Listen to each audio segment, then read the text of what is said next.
Assalamualaikum, para pecinta jejak beksi yang terbaik. Kali ini jejak beksi akan mengulas tentang evolusi silat Betawi yang berasal dari berbagai etnis. Kisah ini jejak beksi kutip dari berbagai sumber, guna menambah wawasan dan pengetahuan kita semua.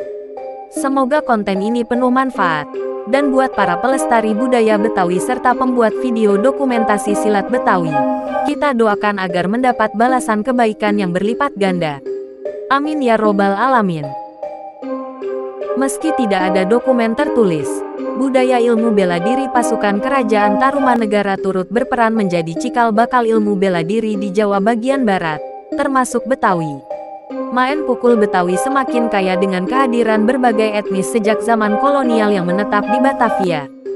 Seperti dikutip dalam buku karya G.J. Nawi berjudul Main Pukulan Pencak Silat Khas Betawi, Kalapa, yakni hunian awal masyarakat Betawi telah berfungsi sebagai pelabuhan laut penting di masa kerajaan Tarumanegara. Tidak heran, jika wilayah ini senantiasa mendapatkan perlindungan militer kerajaan Tarumanegara dari ancaman asing. Saat Kalapa berubah menjadi Jayakarta, serta berada di bawah pemerintahan Kesultanan Banten, peranan para praktisi ilmu bela diri sangat besar dalam memperkuat pasukan Pangeran Jayakarta yang terkenal tangguh. Diperkirakan pada tahun 1618 jumlah prajurit Jayakarta sekitar 6.000 hingga 7.000 orang. Pada umumnya seorang praktisi ilmu bela diri yang mumpuni diangkat menjadi senopati, mengetuai beberapa prajurit atau setidaknya sebagai pengawal terdekat raja. Ketika Jayakarta beralih nama menjadi Batavia dan pusat pemerintahan dipegang oleh kolonial Belanda melalui usaha dagang VOC, keberadaan pasukan pribumi Nusantara di tubuh VOC ikut andil dalam pembentuk ilmu bela diri di tanah yang kemudian dikenal dengan nama Betawi. Etnis lain yang ke Batavia, bermula dari pasukan berjumlah 30 orang Ambon di tahun 1656, yang diangkut oleh Admiral de Vlaming van Outshon, setelah berhasil mengakhiri perang di Kepulauan Ambon yang berkecamuk sejak tahun 1630-an. Pasukan kecil ini dipimpin oleh Kondottieri atau kepala pasukan Kapitan Tahalele dari Pulau Luhu. Di dalam pasukan ini ada Tete Yongker dari suku Salehua di Tumalehu, Pulau Manipa atau Seram Barat yang penduduknya beragama Islam. Pada tahun 1658 Tete Yongker menggantikan Tahalele sebagai pimpinan. Selanjutnya berangsur-angsur menyusul pasukan pribumi lain dari Makassar, Bugis, dan Bali yang membawa kebudayaan ilmu bela dirinya masing-masing.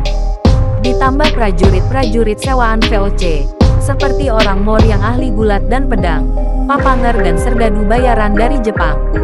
Pada tahun 1628 dan 1629 saat Mataram Islam gagal melakukan penyerbuan ke Batavia, banyak menyisakan prajurit-prajuritnya di Batavia. Prajurit Mataram yang berasal dari berbagai etnis itu enggan kembali hingga kawin dengan penduduk Batavia. Tidak sedikit pula dari para mantan prajurit Mataram itu meninggalkan keilmuan silatnya. Sebagaimana keberadaan etnis-etnis yang mendiami kota Batavia yang terus berevolusi pada waktu itu, ilmu bela diri yang dibawa juga mengalami proses pencairan identitas. Satu sama lain berevolusi dan berasimilasi membentuk identitas ilmu bela diri baru yang terlepas dari unsur ilmu bela diri aslinya. Ilmu bela diri ini beragam karakter yang seolah mewakili dari tiap etnis dikenal sebagai main pukulan Betawi. Nah, sobat jejak beksi di mana saja berada, itulah sekelumit cerita tentang evolusi silat Betawi, membuat silat Betawi kaya akan berbagai aliran bela diri. Oh ya, bagi kalian yang belum subscribe buruan dah subscribe, like, dan komen untuk jejak beksi, demi kemajuan kita bersama. Wassalam.